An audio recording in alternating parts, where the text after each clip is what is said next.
The spinning sector in Tamil Nadu is a vital component of the state's industrial economy. However, a combination of reasons have plunged the sector into a severe crisis. Spinning mills in and around Coimbatore have stopped the production and sale of yarn from July 15 due to heavy losses incurred by them.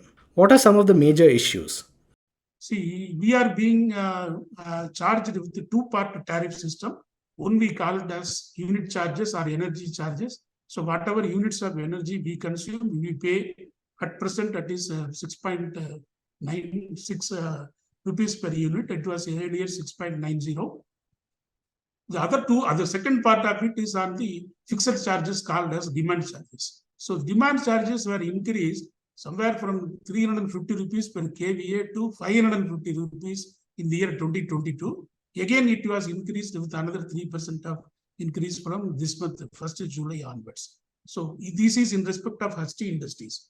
Coming to the other industries which are striking now, like OE spinning mills, all these things, they are all coming under the MSME category, and they have been paying 35 rupees per kilowatt. Now it has been enhanced in 3 slabs.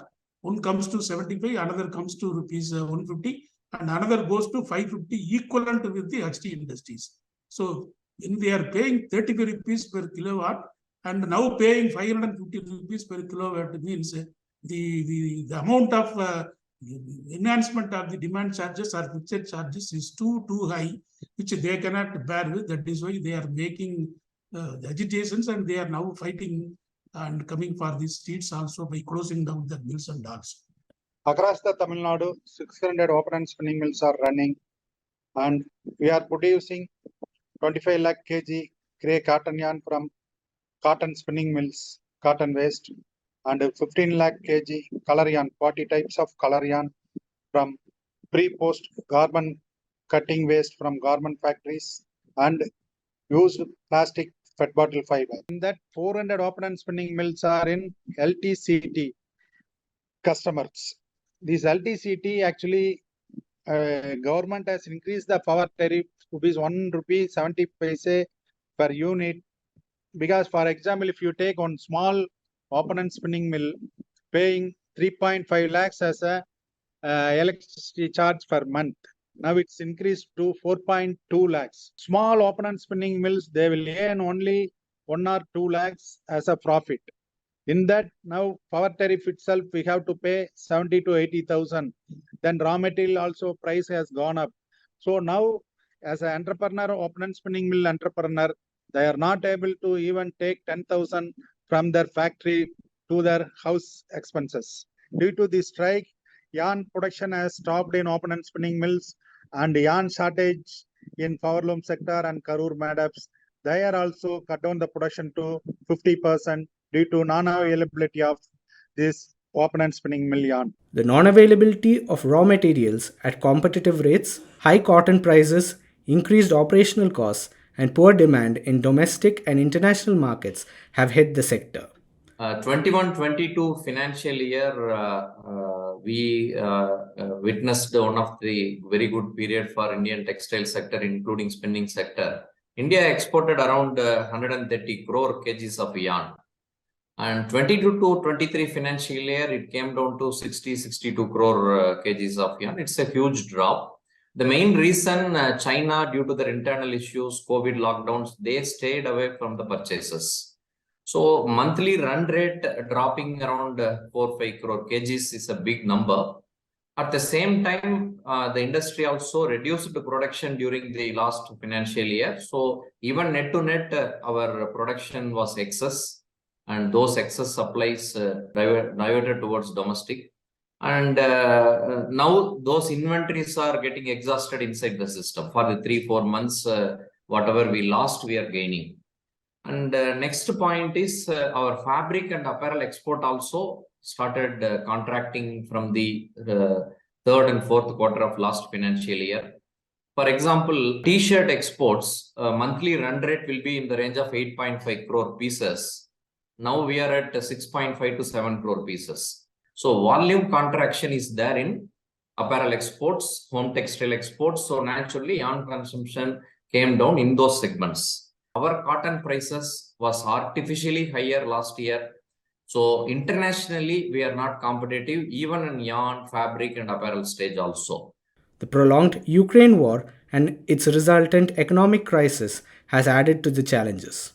After a robust year, importers or retailers or brands in all developed markets, they built huge inventory. Nobody expected such a hard landing because everyone expected all these challenges will come down on a gradual basis, but war created a different situation. So the hard landing affected everyone's sentiment more than the retail sales sentiment affected. So retailers are very cautious in their approach, and they started reducing their inventories until the inventories are getting exhausted completely. So that gap created a big vacuum in the supply chain. There was a sudden spurt in the growth of textile industry after the complete closure of the COVID-19 pandemic throughout the world. So during the COVID period, everybody was suffering both on their economics and also on their demands and everything. So once it's all get settled somewhere in 2021, there was a great demand for the textile products, mostly on ready-made garments, made-ups, home textiles, and whatever be there in the textile segment. There was a great demand experience throughout the world because of the strong recession it experienced during the COVID-19 period. Because of the high demand seen in the cotton textile industry, we started procuring cotton, whatever may be the price. Slowly, the cotton has gone up to the level of almost like 1.25 lakhs per candy, which would be normally will be sold in every season, not exceeding to rupees 65,000 or so. So after that, the Russian-Ukraine war started, where the economies of all the developed countries in Europe, USA, Canada, Australia, everywhere, there is spending on these 2-3 essentials have gone. Their spending level on textiles has come down, or almost like they have made it nil.